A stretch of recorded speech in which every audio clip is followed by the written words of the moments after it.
All right, Coach. We enter week 7 of your football season. Thoughts after Army and coming up just inches shy once again.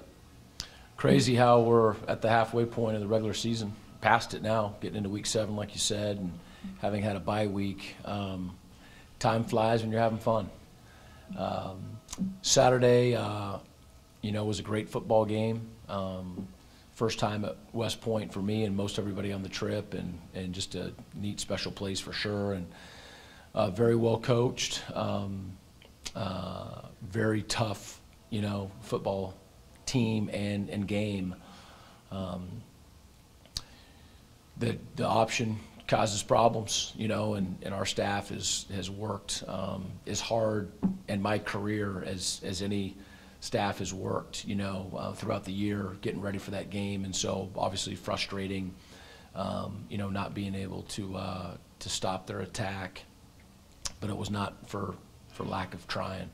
But hats off to them; they just do that incredibly well. And we got out front, elected to take the ball, and went down and scored, and put them into some tough field position spots with our special teams. We thought, had them inside the 10-yard line 3 times, but they were able, especially with going for it on 4th downs, and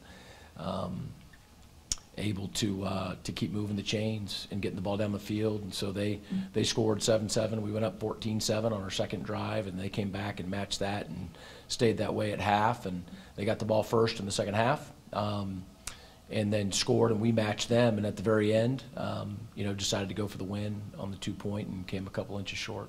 It's one of those games where they try to get under your skin because their drives are so long, and usually you're a team that averages about 15, 16 possessions a game. You had 8, including only 3 in the second half.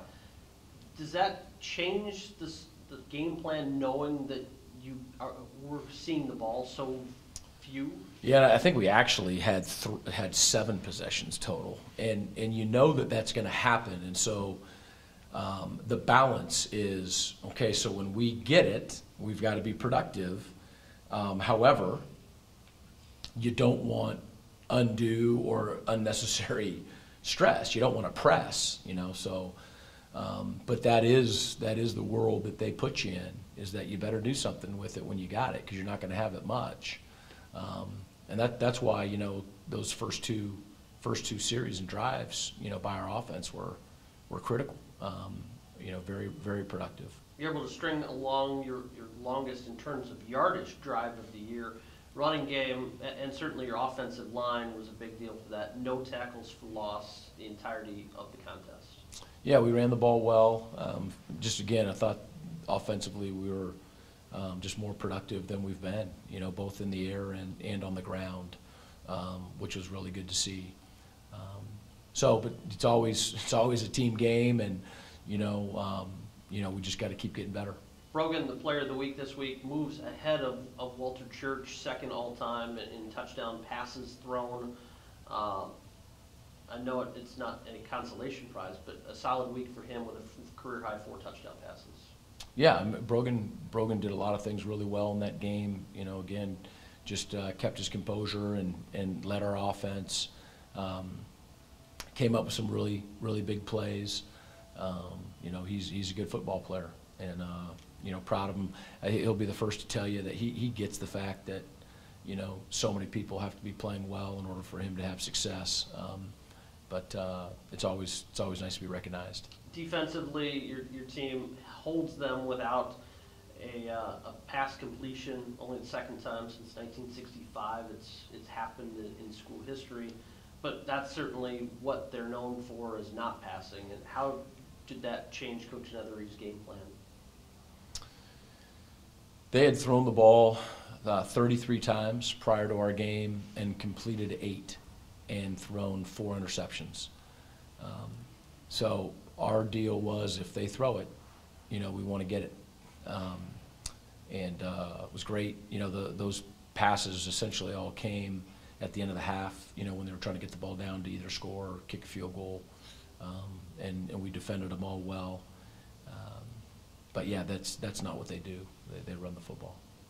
that line between winning and losing is so small. You look at the numbers. Did a national thing and we sent out an email. Us and South Carolina are the only two teams nationwide have lost by 17 points. The difference is theirs is in 2 games, yours is in 4 games. Yeah, it is. It's a fine line. I mean, you know, the thing about it is that we got to get better. You know, I think our team's obsessed with getting better, which is awesome.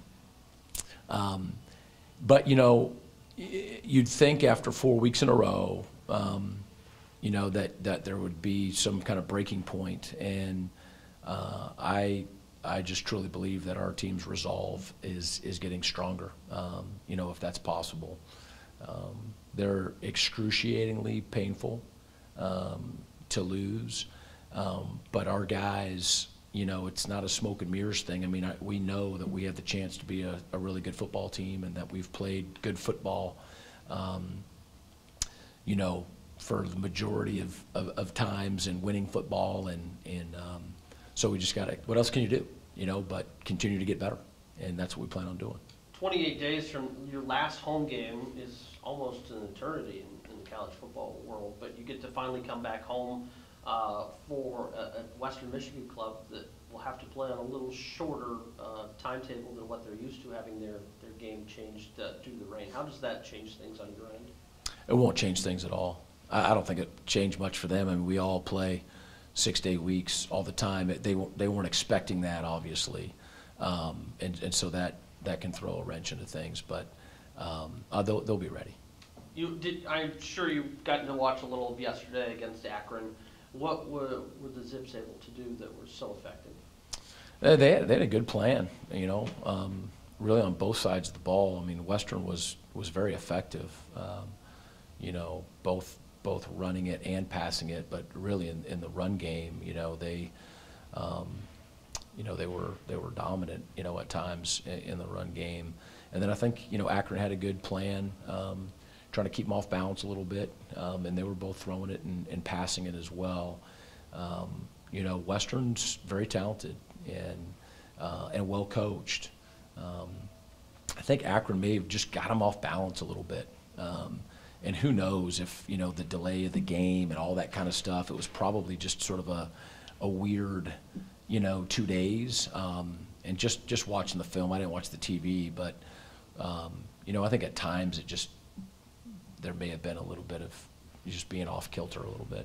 Western likes to run the ball and certainly uses a multitude of backs. What do you see from their running attack? They're all really good. I mean, I was thinking about that yesterday. You know, it's not about keeping people happy, but, you know, if they had any of the 3, you know, and that was their only one, I mean, they'd feel really good about it. And they all have different styles, but they're all, again, you know, really talented. And so there's just not a drop-off. They're all going to be fresh, and they all have a little bit of a different style.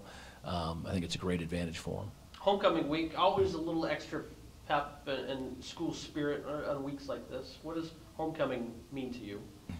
Well, I'll tell you this. I mean, it's great to have people back. I mean, the 67 team, you know, is going to be coming back, and the 87 team, and, you know, 2 of our really storied, you know, teams in our history. And so that's always exciting. I can tell you this, you know, last year's homecoming game, in terms of the crowd and the atmosphere, but was by far the best that I've experienced in the 4 years. I mean, I remember my wife telling me she got caught in Eastern Michigan football traffic, you know, getting to the game, and she was trying to get here early, and when our buses pulled up, there literally was not a parking space available for anybody, you know, on either side of the street. And it was just awesome to see, you know, the pride that folks had in being, you know, Eastern Michigan current students, you know, staff, faculty, and alumni. You know, we're hoping that, you know, it's been a while since we've been home, and that folks are going to make it back out this Saturday and be here to cheer on their Eagles. Television certainly rules the world, but your last weekend game of 2017, it's kind of an odd feeling. Yeah, it'll be odd on Sunday, you know, when we have a game in 4 days, and it'll be a midweek game. We've we've prepared for it in the off season, as a staff, and we have a plan and whatnot. But it does turn things upside down a little bit. But it's this week's normal, and so we'll prepare as always, and deal with the next weeks as they come.